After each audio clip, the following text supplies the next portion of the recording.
Congratulations. So you made the decision to start selling on Amazon. You want to build your side hustle. Maybe you want to quit your job down the road. You want to start making money on Amazon. You're watching a bunch of videos. Maybe you're in some Facebook groups, some Discords, but you're trying to figure out what's the best business model for you. Well, in this video, I want to discuss the 4 most popular business models when it comes to selling on Amazon FBA. If you guys don't know who I am, my name's Steve. I've been reselling on eBay, Amazon, Facebook Marketplace, even helped my mom to retire selling books on Amazon. We've been doing this for over 8 years, and I've got a lot of friends and mentors who sell in all of these various business models when it comes to Amazon. So I want to break down what they are, and hopefully this will help you to be able to make a decision. So the first most common business model is retail arbitrage. This is, sourcing items from thrift stores, garage sales, Walmart, Target, Barnes and Noble.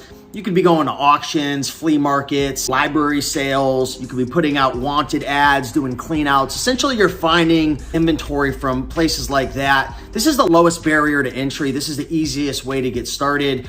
And again, you could start this method for less than probably $100. So this is how a lot of sellers start reselling, because it's easy to find inventory. The profit margins are really high, and you don't have to spend a ton of money to start this business. The second business model that most people either start with or they transition to from retail arbitrage once they build up a little more capital is a model called online arbitrage. It's essentially the same exact thing as retail arbitrage. The only difference is you're sourcing your items online. So I have a couple friends, Flip for Miles. I think he's like 23 or 24 years old. He's doing over $200,000 a month in sales. I believe he's doing around 20 to 25K a month profit. Highly recommend his videos. And he's buying mostly off of Lego website, Nike outlet, Nike websites online. I mean, he just buys everything from Nike to Adidas to Lego, all different types of clothing and random items online from the comfort of his home. And what a lot of these guys do, even my good friend Warner Fields of Profit, he does over, I think, $200,000 a month as well. Profit margins are a little lower. It's not going to be like retail arbitrage. We have 40 to 60 to 70% margins plus.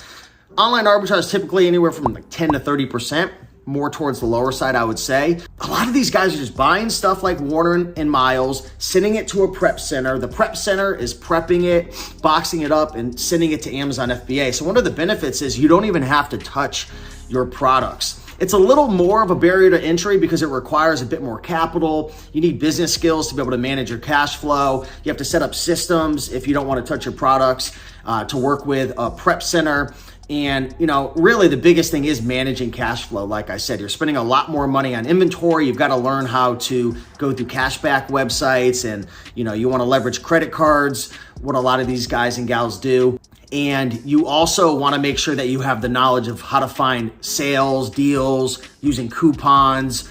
A lot of these guys and gals are leveraging virtual assistants to source for them. So it's definitely next level, but it's a great way to scale. The third most common business model, and this is what I'm learning about because I've done the retail arbitrage, I've done online arbitrage. That's actually what I'm doing now. I mostly buy items from eBay, Mercari, Facebook Marketplace, and flip them on Amazon FBA. The downside to that is you don't have an invoice and chain of custody, which makes it a bit more challenging. With traditional OA methods, you do have that itemized receipt. So it is more safer than what I'm doing. But the next level is wholesale. So there's 2 main ways that you can go about wholesale, 2 common paths. The easier way, from my understanding, is working directly with distributors. So there's literally hundreds of thousands of distributors that build relationships with brands, and they're able to essentially sell you those brands' products without having to go direct to the brand. So you can literally go to Google, type in pet supplies, Hartford, Connecticut, or wherever you live, and you could find a whole bunch of distributors that will sell products. Now, there are more business skills that go into this. You will have to have a business license, because at this stage of the game, you're really having to work direct with a business. So these businesses want to work with other businesses. It's more B2B.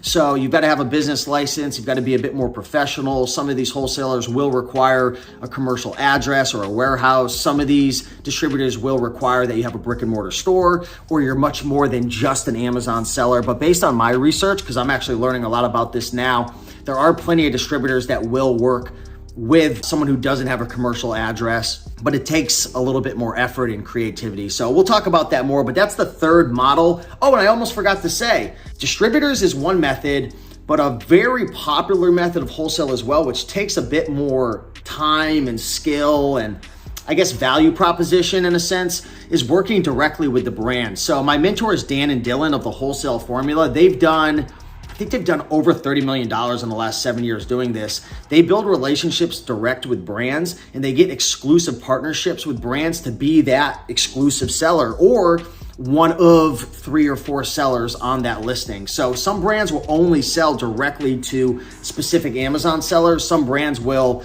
open up the floodgates to distributors, and then you have to build a relationship with the distributor. There's a lot that goes into this, but that's really the next level. That's where I'm moving towards wholesale. And then the last most common business model, in my opinion, I feel this is the most challenging because it requires probably the most capital. It requires the most skill in terms of marketing and sales, cash flow, the entire process, and that's private label. So essentially what private label is sourcing a product or creating a product of your own. It could be a generic product that you white label or a product that you invent, and you essentially launch the product from A to Z. It's your product, it's your brand. So you're having to create the packaging, you're having to create the brand, you're having to create the company, you're having to do all the marketing, the pay-per-click advertising, you're having to create the listing and the pictures and the description, you're having to source it, you're having to work with a manufacturer. This is like the pinnacle. This is like the top of the line right here. I'm not saying it's the best because I've never done private label, but I have plenty of private label friends who have absolutely crushed it. One of my good friends, Andy Slammons, he's doing private label and he's doing millions of dollars a year. He's been doing that for almost the last decade. So I would say this is something to definitely look into, and I'm sure there's easier ways to do it than how I'm explaining it. I'm not an expert with private label, but this is one of the things that a lot of grocery stores do. You ever go to like Walmart or Stop and Shop, whatever grocery store you have, and they have like rice that's branded in their name, or they have tortillas branded in their name, or whatever, different types of items, beans. All they're doing is just getting a generic product from a manufacturer that isn't branded, and then they're just white labeling it themselves, so they get more control over the pricing and the marketing and so on and so forth. So hopefully you found value in this video. I would love to hear down below in the comments, what business model are you thinking about starting? If you have any questions, drop a comment. And if you want to learn how to sell on Amazon FBA step-by-step, 100% free, no upsells or anything, be sure to go through my free 5-day workshop down below. And also, if you want to check out any of the tools or supplies that I'm using or any other free goodies, you can check that out down below in the description. But with that being said, much love, and I'll see you in the next video. Bye.